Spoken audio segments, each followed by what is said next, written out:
Can you explain us from the very beginning what is the total cost one has to spend to get the entire masters from German university? So first entire cost ఎంత అవుతుంది అని summation చెప్పే ముందు నేను first break డౌన్గా చెప్తాను ఒక్కొక్క దానికి ఎంతెంత అవుతుందో. సో ఫస్ట్ మనం ఏదైనా ఒక ఫారిన్ యూనివర్సిటీలో అడ్మిషన్ తీసుకోవాలంటే ఐఎల్స్ ఎగ్జామ్ రాయాలి లేదా జిఆర్ఈ ఎగ్జామ్ రాయాలి.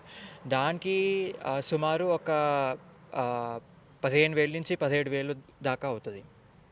ఆ తర్వాత మనం జర్మన్ యూనివర్సిటీస్కి అప్లై చేయాలంటే ఖచ్చితంగా ఏపీఎస్ సర్టిఫికేట్ అనేది ఒకటి ఉండాలి. అది ఏంటంటే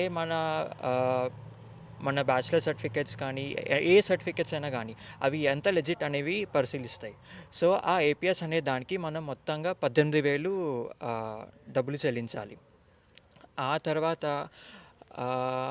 ఒకవేళ మనకి పబ్లిక్ యూనివర్సిటీలో కానీ సీట్ వస్తే ఇక్కడ ట్యూషన్ ఫీ అనేది ఉండదు, ఉట్టి సెమిస్టర్ ఫీ అనేది మాత్రమే ఉంటుంది.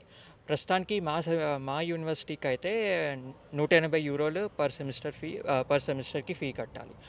అదే కొన్ని పబ్లిక్ యూనివర్సిటీస్కి బాటన్ బూటన్బర్గ్ స్టేట్ అటు సైడ్ అంతా మేబీ €1,000 లేదా €1,500 సెమిస్టర్ ఫీ కూడా ఉంటుంది. అదే ప్రైవేట్ యూనివర్సిటీకి వచ్చేస్తే మనకి సుమారుగా సంవత్సరానికి లేదా 2 సంవత్సరాలకి కలిపి మేబీ ఒక €20,000 లేదా €25,000 ఫీ వరకు మనం కట్టాల్సి వస్తుంది. ఆ తర్వాత ఇందాక నా ఫ్రెండ్ యూని అసిస్ట్ గురించి చెప్పినప్పుడు దానికి మొదటి యూనివర్సిటీకి €75 కట్టాలి. ఆ తర్వాత ప్రతి యూనివర్సిటీకి మనం €25 కానీ లేదా €30 కానీ అలా కట్టుకుంటూ వెళ్ళాలి. ఆ తర్వాత మనకి అడ్మిషన్ అదంతా పక్కా అయిపోయాక మనకి వీసా అనేది ఉంటుంది. సో మనం వీసా దగ్గరకు వచ్చేసరికి నాకైతే వీసాకి ₹6,600 చెల్లించారు. ఆ తర్వాత వీసా కూడా వచ్చేసాక ఇంకా మనం ఫ్లైట్ టికెట్స్ బుక్ చేసుకొని ఇక్కడికి రావాలి. సో ఫ్లైట్ టికెట్స్ అనేది మన డేట్ బట్టి ఇంకా ఎయిర్లైన్ బట్టి మారుతూ ఉంటుంది.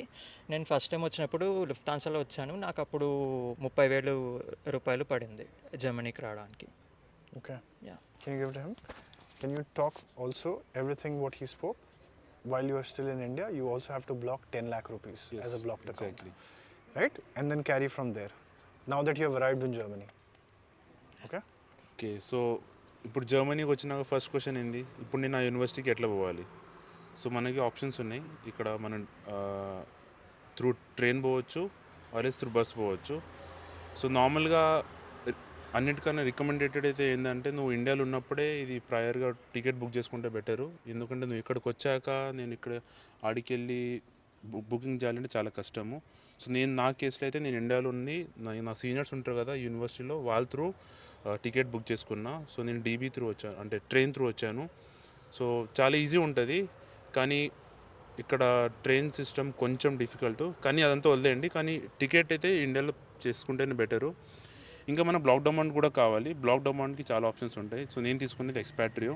సో ఎక్స్పాట్రియోకి నేను అప్పుడు పర్ మంత్కి 934 బ్లాక్ చేశాను. సో ఇంటూ 12, సో అప్పుడు 10,000 ఎంతో చేంజ్ అయింది. సో నేనైతే అప్పుడు 11,200 వేసాను. సో ఎక్కువ వేసుకుంటే బెటరు, కానీ మరీ ఎక్కువ అవ్వద్దు. మ్యాక్సిమం టు మ్యాక్సిమం €1,000 పెట్టుకోండి. ఎందుకంటే మీరు అది మీకు పర్ మంత్ లెక్క వస్తుంది, అది మన ఖర్చు కోసం యూజ్ అవుద్ది. ఇంకా ఇప్పుడు మా ఫ్రెండ్ చెప్పాడు కదా, ఇప్పుడు మనకి టోటల్ యూనివర్సిటీ ఫీజెస్ ఉంటాయి. సో ఇప్పుడు మాకు సెమిస్టర్ ఫీ ఇప్పుడు 180 ఉన్నది, కానీ అది ఇప్పుడు మాకు 260 చేంజ్ అవుతుంది. ఎందుకంటే మాకు ఇప్పుడు దాంట్లో వాళ్ళు డీబీ టికెట్ యాడ్ చేస్తుంది. డీబీ టికెట్ ఏంటంటే మనం 1 మంత్కి నార్మల్గా €49 ఉంటుంది, కానీ మాకు 6 మంత్స్కి అంతా కలిపి 260 చేంజ్ చేస్తున్నారు. సో అది మాకు చాలా ప్లస్ పాయింట్. ఎందుకంటే మేము త్రూ అవుట్ ద జర్మనీ మేము అది డీబీ టికెట్ యూజ్ చేసుకొని తిరగచ్చు. ట్రైన్లో, బస్లో, ట్రామ్స్లో, ఎస్బాన్, ఊబాన్ ఏది తీసుకున్నా, అంటే ట్రాన్స్పోర్ట్ డిపార్ట్మెంట్లో ఏది ఉన్నా మేము అట్లా యూజ్ చేసుకోవచ్చు. సో అదొక చాలా ప్లస్ పాయింట్.